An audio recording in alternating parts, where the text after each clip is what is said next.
दुसरी आशियाई योगासन क्रीडा स्पर्धा 2025 नुकतीच खालीलपैकी कोणत्या ठिकाणी संपन्न झाली आहे? याचं बरोबर उत्तर आहे पर्याय क्रमांक 1 भारत. दुसरी आशियाई योगासन क्रीडा स्पर्धा 2025 जी आहे ती नुकतीच भारतामध्ये नवी दिल्ली या ठिकाणी संपन्न झालेली आहे. या स्पर्धेत Japan, Mongolia, Nepal, Sri Lanka, Uzbekistan या देशांसह एकूण 21 देशांचे 170 पेक्षा जास्त ॲथलीट सहभागी झाले होते आणि यामध्ये भारताने 83 सुवर्णपदक, 3 रौप्य पदक व 1 कांस्य पदक जिंकून पहिलं स्थान मिळवलेलं आहे. या स्पर्धेमध्ये भारत राहिलेला आहे पहिल्या क्रमांकावर, दुसऱ्या क्रमांकावर जपान आहे, तिसऱ्या क्रमांकावर मंगोलिया, चौथ्या क्रमांकावर ओमान आणि पाचव्या क्रमांकावर नेपाळ राहिलेला आहे. उत्तर असेल पर्याय क्रमांक 1 भारत. ही आहे आशियाई योगासन क्रीडा स्पर्धा. जर आपल्याला असं विचारलं की कोणता दिवस जागतिक योग दिन म्हणून साजरा केला जातो, तर लक्षात ठेवा की दरवर्षी 21 जून हा दिवस जागतिक योग दिन म्हणून साजरा केला जातो आणि भारताच्या बाहेरील पहिलं किंवा भारताच्या बाहेरील जगामधलं पहिलं योग विद्यापीठ जे आहे ते अमेरिकेमध्ये लॉस एंजेलिस या ठिकाणी उभारण्यात आलेलं आहे आणि याचं नाव आहे विवेकानंद योग विद्यापीठ. पुढचा प्रश्न, 2027 मध्ये होणारी 10वी फिफा महिला विश्वकप स्पर्धा खालीलपैकी कोणत्या ठिकाणी आयोजित करण्यात येणार आहे? याचं बरोबर उत्तर आहे पर्याय क्रमांक 4 ब्राझील. नुकतीच थायलंडमध्ये फिफा काँग्रेस संपन्न झालेली आहे आणि यामध्ये घोषणा करण्यात आलेली आहे की 2027 मध्ये होणारी 10वी फिफा महिला वर्ल्ड कप ही स्पर्धा जी आहे ती आता या ब्राझील या देशामध्ये आयोजित केली जाणार आहे. ही स्पर्धा किंवा फिफा महिला वर्ल्ड कप ही स्पर्धा दर 4 वर्षांनी आयोजित केली जाते. पहिल्यांदा 1991 या वर्षामध्ये आयोजित केली होती आणि लेटेस्ट किंवा शेवटची स्पर्धा 9वी जी आहे ती 2023 मध्ये ऑस्ट्रेलिया, न्यूझीलंड या देशांमध्ये संपन्न झाली होती. जिंकलेली आहे स्पेन या देशाने. आणि फिफा, इथे फिफाचा उल्लेख आलेला आहे. फिफा ही फुटबॉल या खेळाची जगामधली सर्वोच्च गव्हर्निंग बॉडी आहे. हिची स्थापना झाली होती 21 मे 1904 या दिवशी. मुख्यालय आहे स्वित्झर्लंडमध्ये ज्युरिच या ठिकाणी आणि सध्या अध्यक्ष आहेत गियानी इन्फॅन्टिनो. ब्राझील आणि किंवा ही स्पर्धा आता 2027 मध्ये ब्राझीलमध्ये होते. ब्राझील मॅपमध्ये इथे आहे ब्राझील. राजधानी आहे ब्राझिलिया. राष्ट्रपती आहेत लुला दा सिल्वा. चलन आहे रियाल. ब्राझील हा दक्षिण अमेरिका खंडातील सर्वात मोठा देश असून हा क्षेत्रफळ व लोकसंख्येनुसार जगामधला 5व्या क्रमांकाचा देश आहे. नेक्स्ट, पहिले जागतिक ऑडिओ व्हिज्युअल आणि मनोरंजन शिखर संमेलन खालीलपैकी कोणत्या ठिकाणी आयोजित करण्यात आले आहे? याचं बरोबर उत्तर आहे पर्याय क्रमांक 3 मुंबई. पहिलं जागतिक ऑडिओ व्हिज्युअल आणि मनोरंजन शिखर संमेलन जे आहे ते 1 ते 4 एप्रिल 2025 या कालावधीमध्ये महाराष्ट्रामध्ये मुंबई या ठिकाणी आयोजित करण्यात आलेलं आहे. या संमेलनाचं अध्यक्षपद महाराष्ट्र किंवा या संमेलनाचं यजमानपद जे आहे ते महाराष्ट्र शासन भूषवत आहे आणि या संमेलनाला जगभरातून 100पेक्षा जास्त देश सहभागी होत आहेत. पुढचा प्रश्न आहे, नुकतेच प्रकाशित झालेले Ramanujan journey of a great mathematician हे पुस्तक कोणी लिहिले आहे? ऑप्शन्स आहेत अरुण सिंगल, दुसरा ऑप्शन आहे देवेंद्र कुमार शर्मा, वरील दोन्ही आणि यापैकी नाही. याचं बरोबर उत्तर आहे पर्याय क्रमांक 3 वरील दोन्ही. Ramanujan journey of a great mathematician हे पुस्तक अरुण सिंगल आणि देवेंद्र कुमार शर्मा या दोघांनी लिहिलेलं आहे. यात त्यांनी भारताचे महान गणितज्ञ रामानुजन यांचं अद्भुत जीवन आणि त्यांचं गणितातील योगदान याचं विस्तृत वर्णन केलेलं आहे. उत्तर असेल पर्याय क्रमांक 3 वरील दोन्ही. रामानुजन किंवा श्रीनिवास रामानुजन यांचा जन्मदिवस आहे 22 डिसेंबर आणि हा 22 डिसेंबर भारतामध्ये राष्ट्रीय गणित दिन म्हणून साजरा केला जातो, हे देखील लक्षात ठेवा. पुढचा प्रश्न, खालीलपैकी कोणता दिवस जागतिक कामगार दिन म्हणून साजरा केला जातो? याचं बरोबर उत्तर आहे पर्याय क्रमांक 1 मे. 1 मे हा दिवस दरवर्षी जगभरात जागतिक कामगार दिन म्हणून साजरा केला जातो. हा दिवस कामगारांचं कर्तृत्व साजरं करण्यासाठी आणि कामगारांच्या शोषणाबद्दल जनजागृती निर्माण करण्यासाठी तसेच कामगारांचा सन्मान, त्यांची एकता आणि त्यांच्या अधिकारांच्या समर्थनार्थ साजरा केला जातो. उत्तर असेल पर्याय क्रमांक 1 मे. नेक्स्ट, भारताच्या राष्ट्रपती द्रौपदी मुर्मू यांनी नुकतीच खालीलपैकी कोणाची भारताचे 52वे सरन्यायाधीश म्हणून नियुक्ती केली आहे? उत्तर आहे पर्याय क्रमांक 1 न्यायमूर्ती भूषण रामकृष्ण गवई. भारताच्या राष्ट्रपती द्रौपदी मुर्मू यांनी नुकतीच न्यायमूर्ती भूषण रामकृष्ण गवई यांची भारताचे 52वे सरन्यायाधीश म्हणून नियुक्ती केलेली आहे. ते किंवा हे न्यायमूर्ती भूषण रामकृष्ण गवई जे आहेत ते 14 मे 2025 या दिवशी आपल्या पदाची शपथ घेणार असून 23 नोव्हेंबर 2025 पर्यंत या पदावर राहणार आहेत. सध्या भारताचे सरन्यायाधीश आहेत न्यायमूर्ती संजीव खन्ना आणि हे 13 मे 2025 या दिवशी सेवानिवृत्त होत आहेत. भारतात सर्वोच्च न्यायालय याची स्थापना झाली होती 26 जानेवारी 1950 या दिवशी. राज्यघटनेमधलं संबंधित कलम आहे कलम 124. भारताचे पहिले सरन्यायाधीश होते H.J. कानिया. भारताच्या सर्वोच्च न्यायालयाच्या पहिल्या महिला न्यायाधीश विचारला तर त्या असतील न्यायमूर्ती फातिमा बीबी. आणि भारताच्या सर्वोच्च न्यायालयातील न्यायाधीशांचा कार्यकाल जो आहे तो वयाच्या 65 वर्षापर्यंत असतो. हे देखील मुद्दे लक्षात ठेवा. पुढचा प्रश्न, भारतीय चित्रपटसृष्टीचे जनक म्हणून ओळखले जाणारे दादासाहेब फाळके यांची नुकतीच 23 एप्रिल 2025 या दिवशी कितवी जयंती साजरी करण्यात आली आहे? याचं बरोबर उत्तर आहे पर्याय क्रमांक 3, 155वी. दादासाहेब फाळके ज्यांना आपण भारतीय चित्रपटसृष्टीचं जनक म्हणून ओळखतो, त्यांचा जन्म झाला होता 30 एप्रिल 1870 या दिवशी आणि नुकतीच 30 एप्रिल 2025 या दिवशी यांची 155वी जयंती साजरी करण्यात आलेली आहे. यांचं मूळ नाव आहे धुंडीराज गोविंद फाळके आणि त्यांचा पहिला चित्रपट राजा हरिश्चंद्र हा 1913 मध्ये प्रदर्शित झालेला पहिला भारतीय चित्रपट होता. हे आहेत भारताच्या चित्रपटसृष्टीचे जनक. इतरही काही जनक आहेत जे आपल्याला माहिती असणं गरजेचं आहे. त्यामध्ये आधुनिक भारताचे जनक आहेत राजा राममोहन रॉय. आधुनिक भारताचे शिल्पकार आहेत पंडित जवाहरलाल नेहरू. भारतीय अर्थशास्त्राचे जनक दादाबाई नौरोजी. भारतीय असंतोषाचे जनक लोकमान्य टिळक. मराठी वृत्तपत्रसृष्टीचे जनक आहेत आचार्य बाळशास्त्री जांभेकर.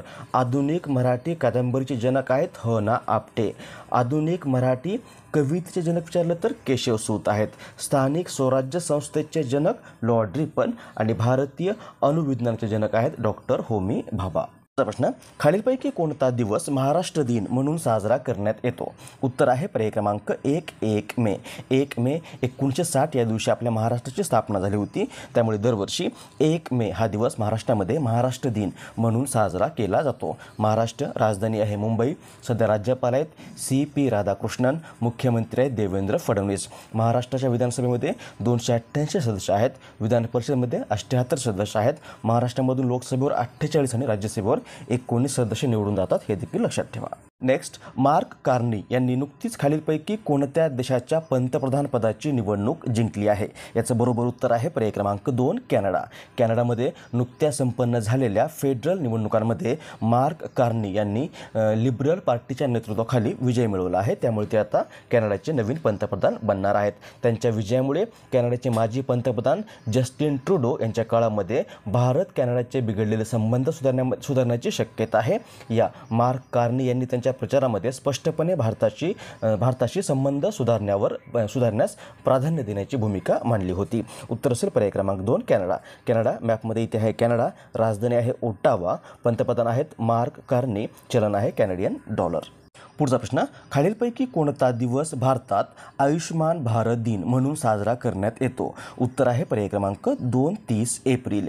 आयुष्मान भारत दिन हा दरवर्षी आपल्या भारतामध्ये 30 एप्रिल या दिवशी साजरा केला जातो. आयुष्मान भारत योजना आहे. ही योजना आरोग्य सुविधांची आवश्यकता असलेल्या समाजातील आर्थिकदृष्ट्या कमकुवत घटकांना मदत करण्यासाठी भारत सरकारने 2018 मध्ये लॉन्च केली होती आणि या योजनेबाबत जागरूकता वाढवण्यासाठी आणि लोकांचं जीवन बदलण्याच्या उद्देशाने दरवर्षी 30 एप्रिल हा दिवस भारतामध्ये आयुष्मान भारत दिन म्हणून साजरा केला जातो. कोनेरू हम्पी ही खेळाडू खालीलपैकी कोणत्या खेळाशी संबंधित आहे? याचं बरोबर उत्तर आहे पर्याय क्रमांक 4 बुद्धिबळ. ही बघा, ही आहे कोनेरू हम्पी. भारतीय महिला ग्रँडमास्टर आहे. ही बुद्धिबळ या खेळाशी संबंधित खेळाडू आहे. ग्रँडमास्टर ही बुद्धिबळ या खेळामधली एक पदवी आहे किंवा सर्वोच्च अशी पदवी आहे जी फिडे म्हणजे आंतरराष्ट्रीय बुद्धिबळ महासंघाकडून दिली जाते. आणि कोनेरू हम्पी ही भारताची महिला ग्रँडमास्टर आहे किंवा महिला बुद्धिबळपटू आहे. आणि सध्या चर्चेमध्ये कारण नुकतंच हिने पुणे बुद्धिबळ ग्रँड प्रिक्स ही स्पर्धा जिंकलेली आहे. पुणे बुद्धिबळ ग्रँड प्रिक्स 2025 ही स्पर्धा या कोनेरू हम्पीने बुल्गारिया या देशाच्या इंटरनॅशनल मास्टर नॅग्युअल सलीमोवा हिला नमूद जिंकलेली आहे. उत्तर असेल पर्याय क्रमांक 4 बुद्धिबळ. इथे कोनेरू हम्पीचा उल्लेख केलेला आहे. कोनेरू हम्पी आंध्र प्रदेशचे आहे. 2002 मध्ये हिला ग्रँड मास्टर ही पदवी मिळालेली आहे. यासोबतच कोनेरू हम्पीला 2003 मध्ये अर्जुन पुरस्कार, 2007 मध्ये पद्मश्री आणि 2021 मध्ये BBC Indian sports woman of the year या पुरस्कारांनी सन्मानित करण्यात आलेला आहे. पुढचा प्रश्न, नुकत्याच संपन्न झालेल्या आशियाई किंवा दुसऱ्या आशियाई योगासन चॅम्पियनशिप 2025 या स्पर्धेमध्ये भारताने किती पदक जिंकली आहेत? याचं बरोबर उत्तर आहे पर्याय क्रमांक 3, 87. ही जी स्पर्धा आहे आशियाई योगासन चॅम्पियनशिप, ही स्पर्धा नुकतीच भारतामध्ये नवी दिल्ली या ठिकाणी संपन्न झालेली आहे आणि या स्पर्धेमध्ये भारताने 83 सुवर्ण पदक, 3 रौप्य पदक आणि 1 कांस्य पदक जिंकलेलं आहे. एकूण 87 पदकं जिंकलेली आहेत. या 87 पदकासह भारत यामध्ये पहिल्या स्थानावर राहिलेला आहे. पर्याय क्रमांक 3, 87 हे याचं बरोबर उत्तर असेल. ही आहे दुसरी आशिया योगासन चॅम्पियनशिप जी भारतामध्ये झाली. मग जर असं विचारलं की पहिली आशियाई योगासन चॅम्पियनशिप कुठे झाली होती, तर ते 2022मध्ये थायलंडमध्ये बँकॉक या ठिकाणी संपन्न झाली होती, हे लक्षात ठेवा. पुढचा प्रश्न, खालीलपैकी कोणाची नुकतीच भारतीय वायुसेनेचे नवीन उपप्रमुख म्हणून नियुक्ती करण्यात आली आहे? उत्तर आहे पर्याय क्रमांक 2, नर्मदेश्वर तिवारी. हे बघा, हे आहेत नर्मदेश्वर तिवारी आणि यांची नुकतीच भारतीय वायुसेनेचे नवीन उपप्रमुख म्हणून नियुक्ती करण्यात आलेली आहे. त्यांनी एअर मार्शल सुजित पुष्पाकर धारकर यांची जागा घेतलेली, जे नुकतेच 30 एप्रिल या दिवशी सेवानिवृत्त झालेले आहेत. उत्तर असेल पर्याय क्रमांक 2, नर्मदेश्वर तिवारी हे भारतीय वायुसेनेचे नवीन उपप्रमुख बनले आहेत. भारतीय वायुसेना किंवा भारतीय वायुदल स्थापन झालेलं आहे 8 ऑक्टोबर 1932 या दिवशी. मुख्यालय आहे नवी दिल्ली या ठिकाणी आणि सध्या भारतीय वायुदलाचे प्रमुख आहेत air chief marshal Amarpreet Singh. जर असं विचारलं की भारतीय लष्कर प्रमुख कोण किंवा भारताच्या लष्कराचे प्रमुख कोण आहेत, ते असतील जनरल उपेंद्र द्विवेदी. भारतीय नौदल प्रमुख आहेत व्हाईस ॲडमिरल कृष्णा स्वामीनाथन. भारतीय लष्कर दिन दरवर्षी 15 जानेवारी या दिवशी असतो. भारतीय वायुदल 8 ऑक्टोबर आणि भारतीय नौदल दिन जो आहे तो 4 डिसेंबर या दिवशी साजरा केला जातो. नेक्स्ट, 2026चा ICC महिला विश्वकप खालीलपैकी कोणत्या ठिकाणी आयोजित करण्यात येणार आहे?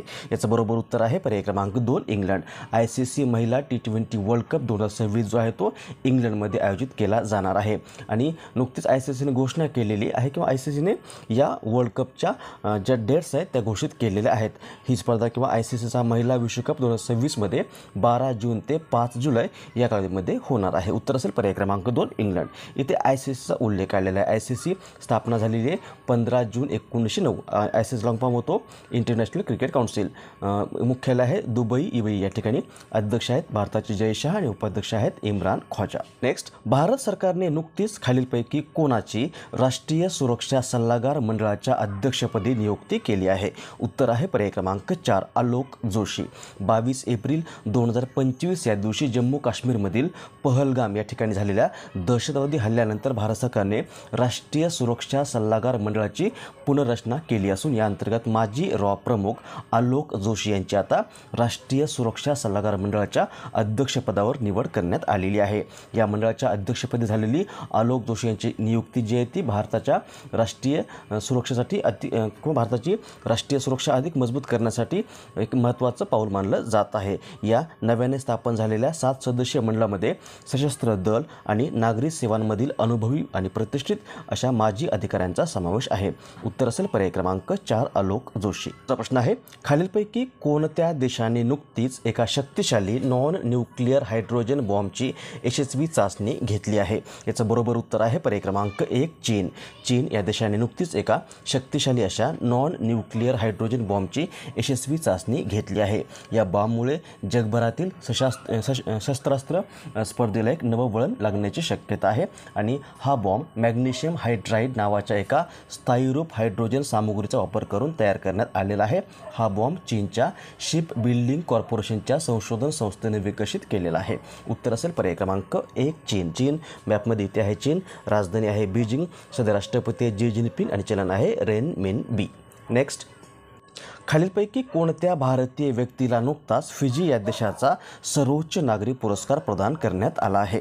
उत्तर आहे पर्याय क्रमांक 1, मधुसूदन साई. मधुसूदन साई एक भारतीय आध्यात्मिक मार्गदर्शक व सामाजिक सुधारक आहेत जे सेवा आणि अध्यात्माच्या माध्यमातून जागतिक स्तरावर कार्य करतात आणि यांना नुकतंच फिजी या देशाचा सर्वोच्च नागरी पुरस्कार companion of the order of Fiji हा देऊन सन्मानित केलेला आहे. हा पुरस्कार त्यांना फिजीचे राष्ट्रपती ऋतू नाईकामा महात्मा लाला बलाबू यांच्या हस्ते देऊन सन्मानित करण्यात आलेलं आहे. त्यामुळे पर्याय क्रमांक 1 मधुसूदन साई हे याचं बरोबर उत्तर असेल.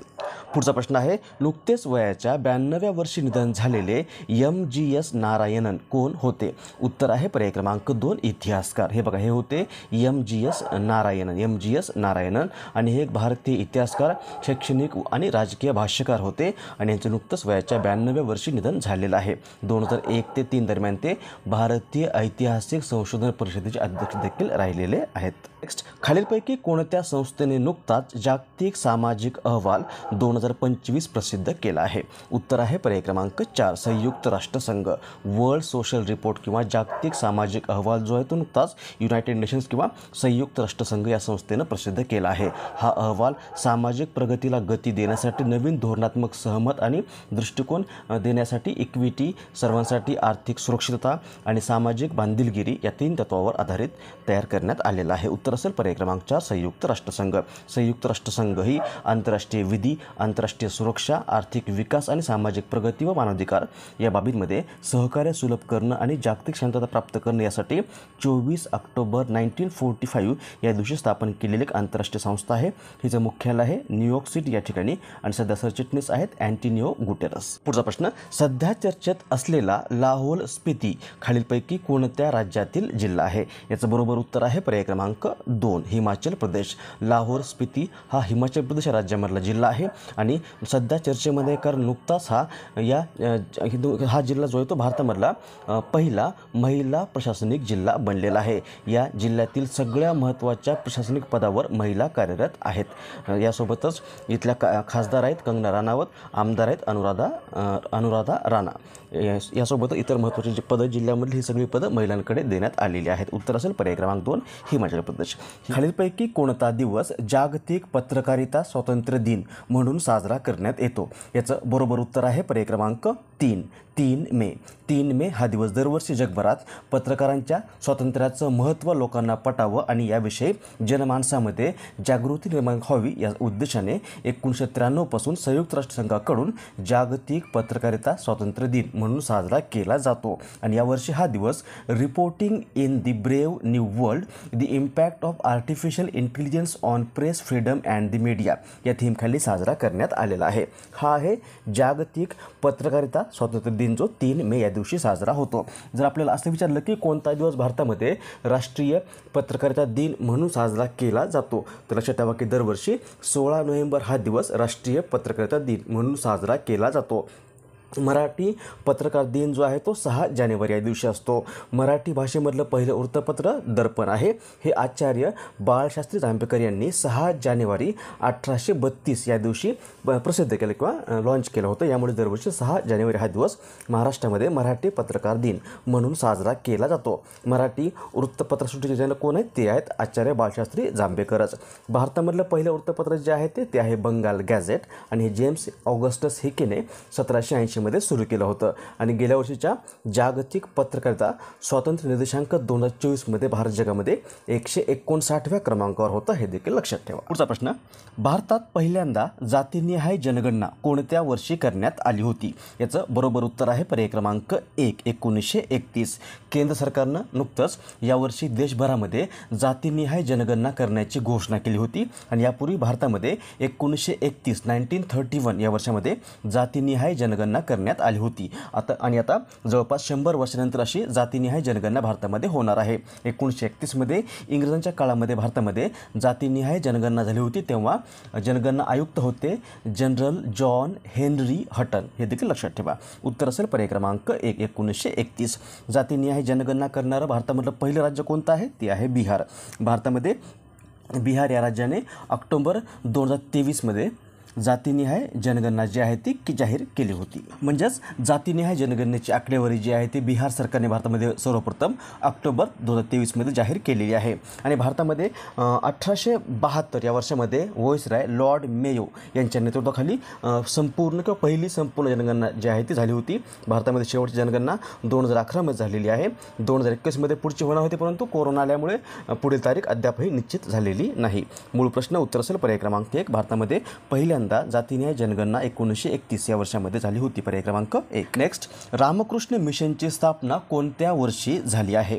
उत्तर आहे पर्याय क्रमांक 2, 1897. रामकृष्ण मिशन किंवा रामकृष्ण मठ हे एक आध्यात्मिक आणि परोपकारी संस्था आहे. हिची स्थापना 1 मे 1897 या दिवशी झाली होती. हिचं मुख्यालय आहे बेलूर मठ, पश्चिम बंगाल या ठिकाणी आणि संस्थापक आहेत स्वामी विवेकानंद. आणि नुकतंच या रामकृष्ण मिशनची 1 मे 2025 या दिवशी स्थापना दिवस साजरा करण्यात आलेला आहे. त्यामुळे उत्तर असेल पर्याय क्रमांक 2, 1897. नेक्स्ट, नुकतेच प्रकाशित झालेले बियॉन्ड द कोर्टरूम हे पुस्तक कोणी लिहिले आहे? उत्तर आहे पर्याय क्रमांक 2, फली नरिमन. फली नरिमन एक भारतीय कायदेतज्ञ होते. 1991 ते 2000 पर्यंत बार काउन्सिल ऑफ इंडियाचे अध्यक्ष राहिलेले आहेत आणि त्यांचं 2024 निधन देखील झालेलं आहे. ते भारतातील एक सर्वात प्रतिष्ठित घटनात्मक वकिलांपैकी एक होते. 1991 त्यांना पद्मभूषण, 2007 पद्मविभूषण आणि 2018 लाल बहादूर शास्त्री राष्ट्रीय पुरस्कार हे पुरस्कार देऊन सन्मानित करण्यात आलं होतं. आणि यांनीच हे पुस्तक लिहिलेलं आहे बियॉन्ड द कोर्टरूम. याचं प्रकाशन नुकतंच त्यांच्या मृत्यूपरणार्थ किंवा मरणोत्तर करण्यात आलेलं आहे. या पुस्तकात त्यांनी संविधानिक विशेषता आणि भारतीय लोकशाहीवर त्यांचे विचार याबाबत मत प्रदर्शित केलेलं आहे. उत्तर असेल पर्याय क्रमांक 2. पुढचा प्रश्न, 2024चा Wisden leading cricketer of the year हा पुरस्कार नुकताच कोणाला देण्यात आला आहे? उत्तर आहे पर्याय क्रमांक 4, जसप्रीत बुमराह.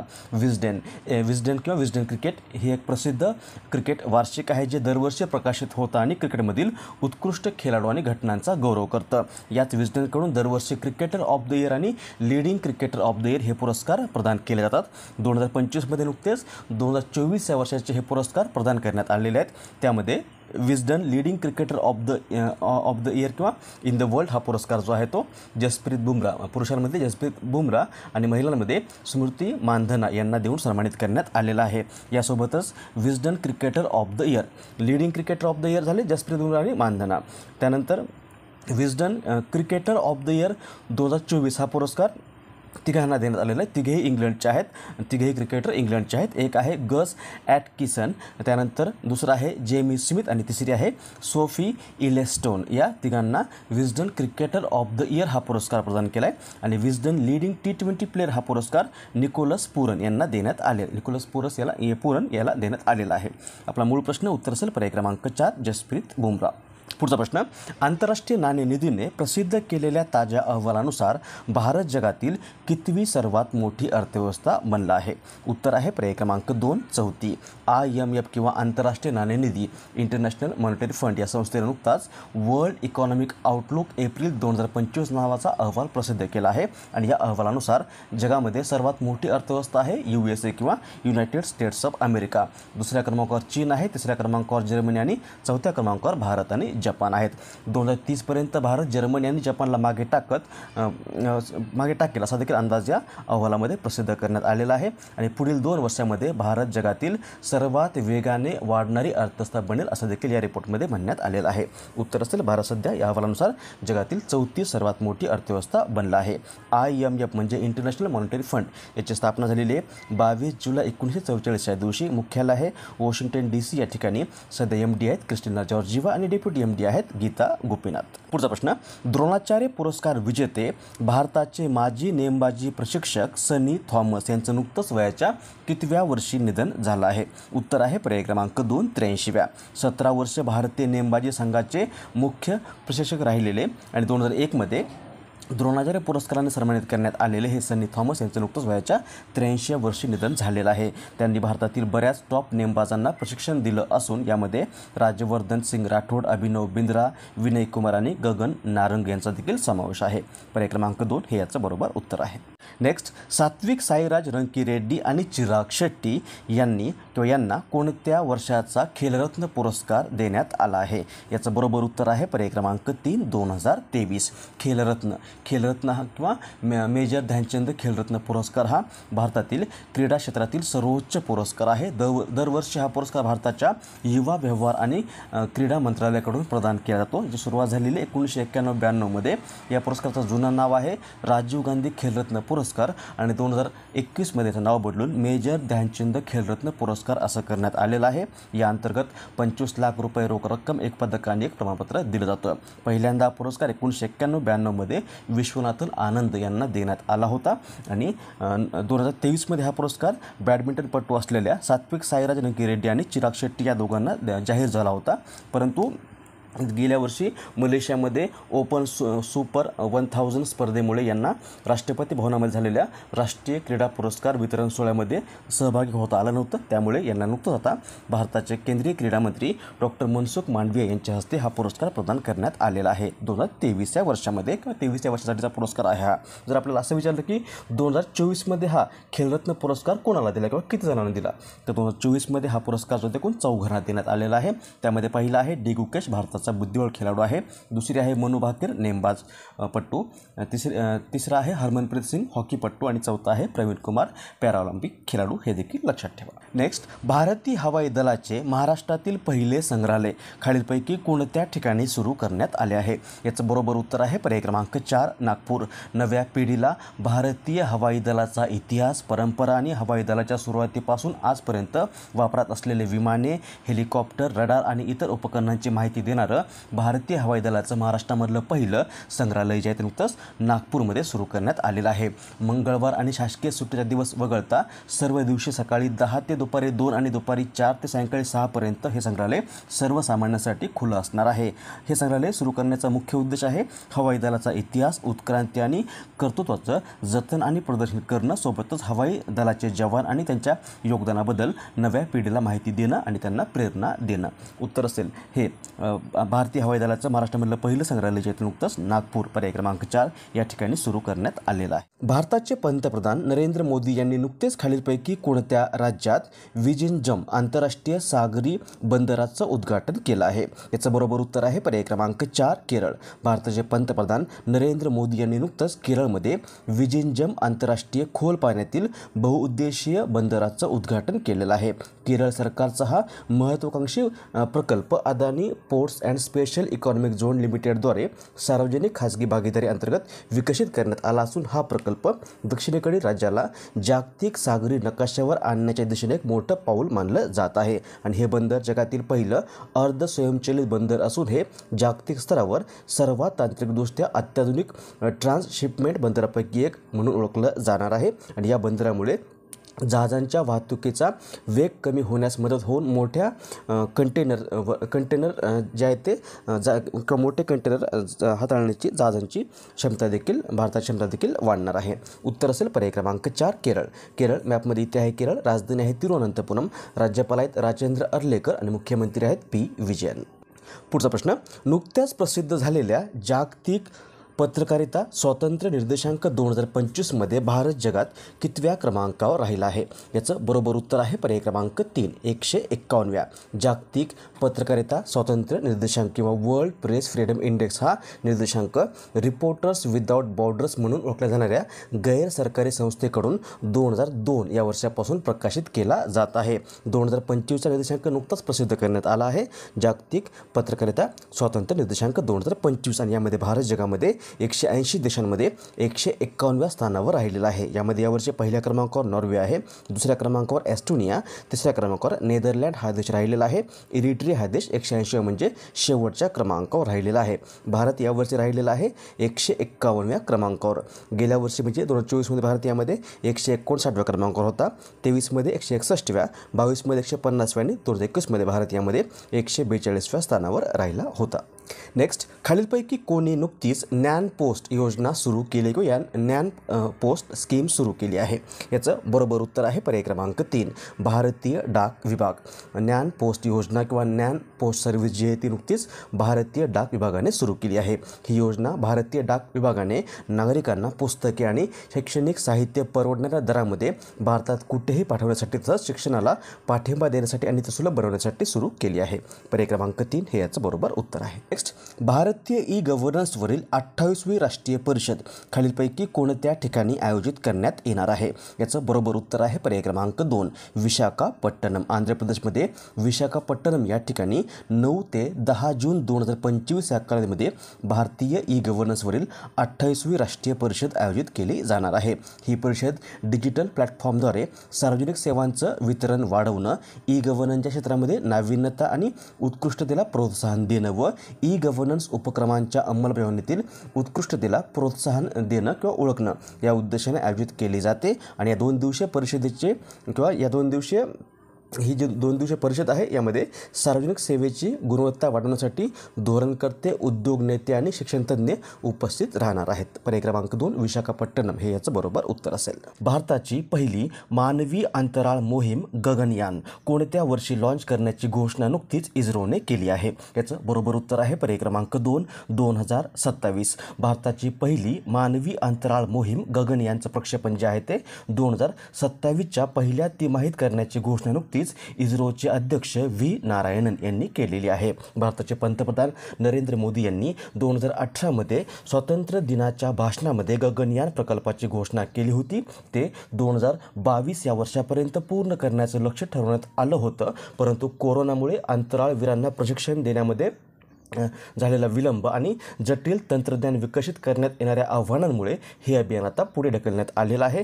त्याआधी 2025 आणि नंतर 2026 मध्ये करण्याचं नियोजित होतं, परंतु आता ते 2027 पर्यंत पुढे ढकलण्यात आलेलं आहे. उत्तर असेल पर्याय क्रमांक 2, 2027. इथे इस्रोचा उल्लेख आलेला आहे. इस्रो ISRO लॉंग होतो इंडियन स्पेस रिसर्च ऑर्गनायझेशन. आणि गगनयान मोहिमेअंतर्गत 4 अंतराळवीर अंतराळामध्ये पाठवले जाणार आहेत. हे 4 जण जे आहेत ते भारतीय हवाई दलातील लढाऊ विमानचालक आहेत. त्यामध्ये पहिले आहेत ग्रुप कॅप्टन प्रशांत बालकृष्णन नायर, दुसरे आहेत ग्रुप कॅप्टन अजित कुमार, तिसरे आहेत ग्रुप कॅप्टन अंगद प्रताप सिंह आणि चौथे आहेत विंग कमांडर शुभांशु शुक्ला. पर्याय क्रमांक 2, 2027 हे याचं बरोबर उत्तर असेल. पहलगाम हल्ल्यानंतर भारतीय सैन्याने पाकव्याप्त काश्मीरमधील दहशतवादी ठिकाणांवर हल्ले करण्यासाठी नुकतंच कोणतं अभियान राबवलं आहे? उत्तर आहे पर्याय क्रमांक 2, ऑपरेशन सिंदूर. पहलगाम हल्ल्यानंतर भारतीय सैन्य दलांनी पाकिस्तान आणि पाकिस्तानच्या ताब्यातील पाकव्याप्त काश्मीरमधील दहशतवादी हल्ल्यांच्या मूलभूत ठिकाणावर मूलभूत ठिकाणावर हल्ले केले आहेत आणि ऑपरेशन सिंदूर राबवलेलं आहे. या मोहिमेअंतर्गत ज्या ठिकाणावरून भारताविरोधात दहशतवादी हल्ला करण्याची योजना तयार करण्यात आली होती त्या 9 ठिकाणांवर हल्ले करण्यात आलेले आहेत. उत्तर असेल पर्याय क्रमांक 2, ऑपरेशन सिंदूर.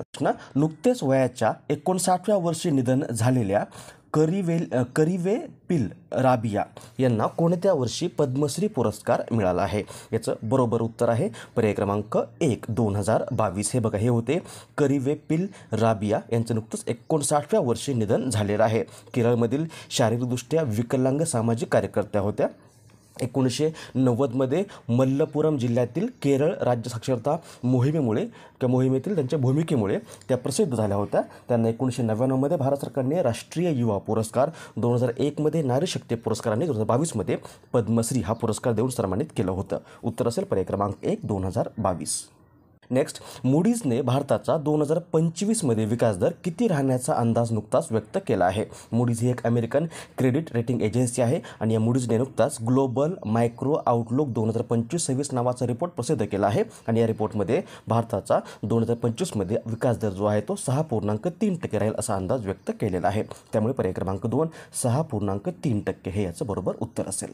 प्रश्न आहे, अंगोला हा देश नुकताच आंतरराष्ट्रीय सौर संघटनेचा कितवा सदस्य देश बनला आहे? याचं बरोबर उत्तर आहे पर्याय क्रमांक 3, 123वा. अंगोला हा ISA किंवा इंटरनॅशनल सोलार अलायन्सचा नुकताच 123वा सदस्य देश बनला आहे. इंटरनॅशनल सोलार अलायन्स ही कर्कवृत्त व मकरवृत्त दरम्यान येणाऱ्या देशांची संघटना आहे. हिची स्थापना झालेली आहे 30 नोव्हेंबर 2015 या दिवशी भारत आणि फ्रान्स यांच्या पुढाकाराने. हिचं मुख्यालय भारतामध्ये हरियाणामध्ये गुरुग्राम या ठिकाणी आहे आणि सध्या महासंचालक आहेत आशिष खन्ना. आणि अंगोला मॅपमध्ये इथे आहे अंगोलाची राजधानी आहे लुआंडा. प्रेसिडेंट आहेत जाओ लाउरेन्सो आणि चलन आहे अंगोलियन क्वाजा. पुढचा प्रश्न, खालीलपैकी कोणता दिवस जागतिक व्यंगचित्रकार दिन म्हणून साजरा करण्यात येतो? याचं बरोबर उत्तर आहे पर्याय क्रमांक 1 5 मे. 5 मे हा दिवस दरवर्षी जगभरात जागतिक व्यंगचित्रकार दिन म्हणून साजरा केला जातो. 1895 पहिलं रंगीत व्यंगचित्र जे आहेत द येलो किड हे प्रकाशित झालं होतं याच दिवशी. त्यामुळे या दिवसाची आठवण म्हणून दरवर्षी 5 मे हा दिवस जागतिक व्यंगचित्रकार दिन म्हणून साजरा केला जातो. पुढचा प्रश्न आहे, खालीलपैकी कोणता दिवस आंतरराष्ट्रीय सुईणी दिन म्हणून साजरा करण्यात येतो किंवा इंटरनॅशनल मिडवाईफ डे? उत्तर आहे पर्याय क्रमांक 1 5 मे. 1992 पासून दरवर्षी 5 मे हा दिवस आंतरराष्ट्रीय सुईणी दिन म्हणून साजरा केला जातो. हा दिवस सुईणींचे कार्य ओळखून आणि माता व नवजात शिशूंना आवश्यक असणारी काळजी घेण्याकरिता सुईणींच्या स्थितीविषयी जागृती निर्माण करण्यासाठी दरवर्षी साजरा केला जातो. आणि यावर्षी हा दिवस मिडवाईफ्स क्रिटिकल इन एव्हरी क्रायसिस या थीमखाली साजरा करण्यात आलेला आहे. उत्तर असेल पर्याय क्रमांक 1 5 मे. पुढचा प्रश्न, खालीलपैकी कोणता दिवस जागतिक पोर्तुगीज भाषा दिन म्हणून साजरा करण्यात येतो? उत्तर आहे पर्याय क्रमांक 1 5 मे. 5 मे हाच दिवस दरवर्षी जगभरात जागतिक पोर्तुगीज भाषा दिन म्हणून साजरा केला जातो. हा दिवस जगभरात पोर्तुगीज भाषेचा वापर आणि प्रसार करण्यासाठी साजरा केला जातो. हा आहे जागतिक पोर्तुगीज भाषा दिन जो 5 मे या दिवशी असतो. जर असं विचारलं की मराठी भाषा गौरव दिन कधी असतो, तर दरवर्षी 27 फेब्रुवारी हा दिवस मराठी भाषा गौरव दिन असतो. जागतिक हिंदी दिन 10 जानेवारीला आहे. राष्ट्रीय हिंदी दिन 14 सप्टेंबर. जागतिक भाषांतर दिन 30 सप्टेंबरला आहे. आणि जागतिक मातृभाषा दिन 21 फेब्रुवारी या दिवशी साजरा केला जातो. हे देखील लक्षात ठेवा. पुढचा प्रश्न आहे, महाराष्ट्र राज्यातील विविध जिल्ह्यातील किती गावात मधाचे गाव ही योजना राबवण्याचा निर्णय राज्य सरकारने किंवा महाराष्ट्र सरकारने घेतला आहे? याचं बरोबर उत्तर आहे पर्याय क्रमांक 1 10. मधुमक्षिका पालनातून उत्पन्न वाढीसाठी आणि दर्जा सुधारण्यासाठी राज्यामध्ये मधाचं गाव योजना राबवण्यात येत आहे. आणि या योजनेअंतर्गत महाबळेश्वर जवळील मांघर हे गाव देशातील पहिलं मधाचं गाव म्हणून निवडण्यात आलं होतं. आणि आता राज्य सरकारने या योजनेचा विस्तार करण्याचा निर्णय घेतला असून राज्यातील 10 गावांमध्ये मधाचे गाव योजना राबवण्यास मान्यता दिली आहे. यासाठी जवळपास 5,01,97,000 रुपयांचा निधी देखील मंजूर केलेला आहे. उत्तर असेल पर्याय क्रमांक 1 10. नेक्स्ट, खालीलपैकी कोणाची नुकतीच जर्मनीचे नवीन चान्सलर म्हणून नियुक्ती करण्यात आली आहे? याचं बरोबर उत्तर आहे पर्याय क्रमांक 1 फेडरिक मर्ज. फेडरिक मर्ज हे नुकतेच जर्मनीचे नवीन चान्सलर बनलेले आहेत. जर्मनीच्या संसदेमध्ये नुकत्याच झालेल्या मतदानामध्ये जर्मन रूढीवादी नेते फेडरिक मर्ज यांची जर्मनीचे नवीन चान्सलर म्हणून निवड करण्यात आलेली आहे. त्यामुळे पर्याय क्रमांक 1 फेडरिक मर्ज हे याचं बरोबर उत्तर असेल. जर्मनी मॅपमध्ये इथे आहे जर्मनी, राजधानी आहे बर्लिन, सध्या राष्ट्रपती आहेत फ्रँक वॉल्टर स्टेनमियर, चान्सलर आहेत आता हे फेडरिक मर्ज आणि चलन आहे युरो. पुढचा प्रश्न आहे, भारत सरकारने नुकतीच खालीलपैकी कोणाची आंतरराष्ट्रीय नाणेनिधीच्या मंडळावर भारताचे नामांकित संचालक म्हणून नियुक्ती केली आहे? याचं बरोबर उत्तर आहे पर्याय क्रमांक 1 परमेश्वर अय्यर. IMF म्हणजे इंटरनॅशनल मॉनिटरी फंड. आणि भारत सरकारने जागतिक बँकेचे कार्यकारी संचालक परमेश्वर अय्यर यांची नुकतीच आंतरराष्ट्रीय नाणेनिधीच्या मंडळावर भारताचे नामांकित संचालक म्हणून नियुक्ती केलेली आहे. KV सुब्रमण्यम यांच्या 3 वर्षाच्या कार्यकाळापूर्वीच यांना 3 वर्षाच्या काळापूर्वीच त्यांना परत बोलवण्यात आलेले किंवा त्यांची सेवा संपुष्टात झालेली आहे. त्यामुळे या पदावर आता या परमेश्वर अय्यर यांची नियुक्ती करण्यात आलेली आहे. त्यामुळे पर्याय क्रमांक 3 परमेश्वर अय्यर हे याचं बरोबर उत्तर असेल. नेक्स्ट, खालीलपैकी कोणी नुकतीच भारताचे 52वे सरन्यायाधीश म्हणून शपथ घेतली आहे? उत्तर आहे पर्याय क्रमांक 1 न्यायमूर्ती भूषण रामकृष्ण गवई. हे बघा, हे आहेत न्यायमूर्ती भूषण रामकृष्ण गवई. आणि नुकतंच 13 मे 2025 या दिवशी भारताचे 51वे सरन्यायाधीश संजीव खन्ना हे सेवानिवृत्त झाले आहे. त्यामुळे जागेवर आता भारताचे 52वे सरन्यायाधीश म्हणून या न्यायमूर्ती भूषण रामकृष्ण गवई यांची नियुक्ती करण्यात आलेली आहे. त्यामुळे पर्याय क्रमांक 1 न्यायमूर्ती भूषण रामकृष्ण गवई हे याचं बरोबर उत्तर असेल. प्रश्न, लॉरेन्स वॉंग यांची कोणत्या देशाच्या पंतप्रधानपदी पुन्हा निवड झाली आहे? उत्तर आहे पर्याय क्रमांक 3 सिंगापूर. लॉरेन्स वॉंग यांचा पक्ष आहे PAP पार्टी किंवा पीपल्स ॲक्शन पार्टी. आणि नुकत्याच सिंगापूरमध्ये झालेल्या सर्वसाधारण निवडणुकामध्ये 97 पैकी 87 जागांवर यांनी विजय मिळवला आहे. या प्रचंड बहुमतामुळे ते आता सिंगापूरचे नवीन पंतप्रधान बनलेत किंवा पुन्हा एकदा पंतप्रधान बनलेले आहेत. सिंगापूर मॅपमध्ये इथे आहे सिंगापूर, राजधानी आहे सिंगापूर सिटी. आता पंतप्रधान बनलेत हे लॉरेन्स वॉंग आणि चलन आहे सिंगापूर डॉलर. प्रश्न आहे, खालीलपैकी कोणता दिवस राष्ट्रीय तंत्रज्ञान दिन म्हणून साजरा करण्यात येतो? याचं बरोबर उत्तर आहे पर्याय क्रमांक 1 11 मे. 11 मे हा दिवस दरवर्षी आपल्या भारतामध्ये राष्ट्रीय तंत्रज्ञान दिन म्हणून साजरा करण्यात येतो. नेक्स्ट, खालीलपैकी कोणाची नुकतीच UPSC युनियन पब्लिक सर्व्हिस कमिशनचे अध्यक्ष म्हणून नियुक्ती करण्यात आली आहे? उत्तर आहे पर्याय क्रमांक 1 अजय कुमार. अजय कुमार जे भारताचे माजी संरक्षण सचिव आहेत आणि रिटायर्ड IAS ऑफिसर आहेत, यांची नुकतीच आता UPSCचे अध्यक्ष म्हणून नियुक्ती करण्यात आलेली आहे. पुढचा प्रश्न आहे, खालीलपैकी कोणता दिवस आंतरराष्ट्रीय वनस्पती आरोग्य दिन म्हणून साजरा करण्यात येतो? याचं बरोबर उत्तर आहे आंतरराष्ट्रीय वनस्पती आरोग्य दिन जो आहे तो दरवर्षी पर्याय क्रमांक 2 12 मे ह्या दिवशी साजरा केला जातो. हा दिवस वनस्पतींच्या सुरक्षेबद्दल जागरूकता निर्माण करण्याच्या उद्देशाने साजरा करण्यात येत असून पहिल्यांदा हा दिवस 2022 मध्ये साजरा करण्यात आला होता आणि यावर्षी हा दिवस the importance of plant health in one health या थीमखाली साजरा करण्यात आलेला आहे. पर्याय क्रमांक 2. पुढचा प्रश्न आहे, भारतातील पहिली कृत्रिम बुद्धिमत्ता आधारित real time forest alert system नुकतीच कोणत्या राज्याने सुरू केली आहे? उत्तर आहे पर्याय क्रमांक 4 मध्य प्रदेश. मध्य प्रदेश राज्य सरकारने नुकतीच भारतातील पहिली AI based real time forest alert system सुरू केलेली आहे. ही सिस्टीम वन संवर्धनाच्या प्रयत्नांना चालना देण्यासाठी सुरू केलेला एक अभूतपूर्व असा उपक्रम आहे आणि या प्रणालीच्या माध्यमातून उपग्रह प्रतिमा, मोबाईल फीडबॅक आणि कृत्रिम बुद्धिमत्ता यासारख्या प्रगत तंत्रज्ञानाचा वापर करून वन देखरेख मजबूत करण्याचा आणि जमिनीवरील अतिक्रमण आणि वनऱ्हासाला प्रतिसाद यामध्ये सुधारणा करण्याचं काम केलं जाणार आहे. उत्तर असेल पर्याय क्रमांक 4 मध्य प्रदेश. मध्य प्रदेश राजधानी आहे भोपाळ. राज्यपाल आहेत मंगूभाई सी पटेल आणि मुख्यमंत्री आहेत मोहन यादव. नेक्स्ट, आंतरराष्ट्रीय नाणेनिधीने डिसेंबर 2025 पर्यंत भारत जगातील कितवी सर्वात मोठी अर्थव्यवस्था बनेल असा अंदाज नुकताच व्यक्त केला आहे? याचं बरोबर उत्तर आहे पर्याय क्रमांक 2 चौथी. IMF किंवा आंतरराष्ट्रीय नाणेनिधी इंटरनॅशनल मॉनिटरी फंडने नुकताच भारत डिसेंबर 2025 पर्यंत जपानला मागे टाकून जगातील चौथी सर्वात मोठी अर्थव्यवस्था बनेल असा अंदाज व्यक्त केलेला आहे. वर्ल्ड इकॉनॉमिक डाटानुसार भारत सध्या $4.3 ट्रिलियन इकॉनॉमीसह जगामध्ये 5व्या क्रमांकावर आहे. पहिल्या क्रमांकावर USA आहे, दुसऱ्या क्रमांकावर चीन, तिसऱ्या क्रमांकावर जर्मनी आणि चौथ्या क्रमांकावर जपान आहे. भारत आहे 5व्या क्रमांकावर. त्यामुळे उत्तर असेल IMFने नुकतंच भारत डिसेंबर 2025 पर्यंत जगामधली चौथी सर्वात मोठी अर्थव्यवस्था बनेल असा अंदाज व्यक्त केलेला आहे. पर्याय क्रमांक 2. IMF म्हणजे इंटरनॅशनल मॉनिटरी फंड स्थापना झालेली आहे 1944 मध्ये. मुख्यालय आहे वॉशिंग्टन DC या ठिकाणी. सध्या MD आहेत क्रिस्टिना जॉर्जिवा आणि पहिल्या डेप्युटी MD आहेत गीता गोपीनाथ. पुढचा प्रश्न आहे, ICCने जाहीर केलेल्या T20 क्रमवारीमध्ये कोणता देश पहिल्या क्रमांकावर राहिला आहे? याचं उत्तर आहे पर्याय क्रमांक 4 भारत. ICCने नुकताच जाहीर केलेल्या ताज्या क्रमवारीनुसार T20 मध्ये जगामध्ये भारत हा देश पहिल्या क्रमांकावर राहिलेला आहे. पर्याय क्रमांक 4. पुढचा प्रश्न आहे, कोणत्या देशातील शाळेमध्ये AI किंवा कृत्रिम बुद्धिमत्ता विषय अनिवार्य करण्यात आला आहे? याचं बरोबर उत्तर आहे पर्याय क्रमांक 2 UAE किंवा संयुक्त अरब अमिराती. UAE मध्ये आता 12वी पर्यंत सर्व विद्यार्थ्यांना AI किंवा कृत्रिम बुद्धिमत्ता हा विषय अनिवार्य करण्यात आलेला आहे आणि असा करणारा UAE हा जगामधला पहिलाच देश बनलेला आहे. UAE मॅपमध्ये इथे आहे. UAE राजधानी आहे अबुधाबी. सध्या राष्ट्रपती आहेत मोहम्मद बिन जायद अल नह्यान. PM किंवा पंतप्रधान आहेत मोहम्मद बिन रशीद अल मक्तोम आणि चलन आहे UAE दिरहाम. अँथनी अल्बानीस यांनी नुकतीच कोणत्या देशाच्या पंतप्रधान पदाची निवडणूक जिंकली आहे? याचं बरोबर उत्तर आहे पर्याय क्रमांक 2 ऑस्ट्रेलिया. अँथनी अल्बानीस यांनी किंवा यांचा पक्ष आहे लेबर पार्टी आणि या पक्षाने नुकतीच ऑस्ट्रेलियामध्ये निवडणूक जिंकलेली आहे. त्यामुळे अँथनी अल्बानीस हे आता ऑस्ट्रेलियाचे पुन्हा एकदा पंतप्रधान बनलेले आहेत. ते ऑलरेडी 2022 पासून ऑस्ट्रेलियाचे पंतप्रधान आहेत. ऑस्ट्रेलिया इथे आहे. ऑस्ट्रेलिया राजधानी आहे कॅनबेरा.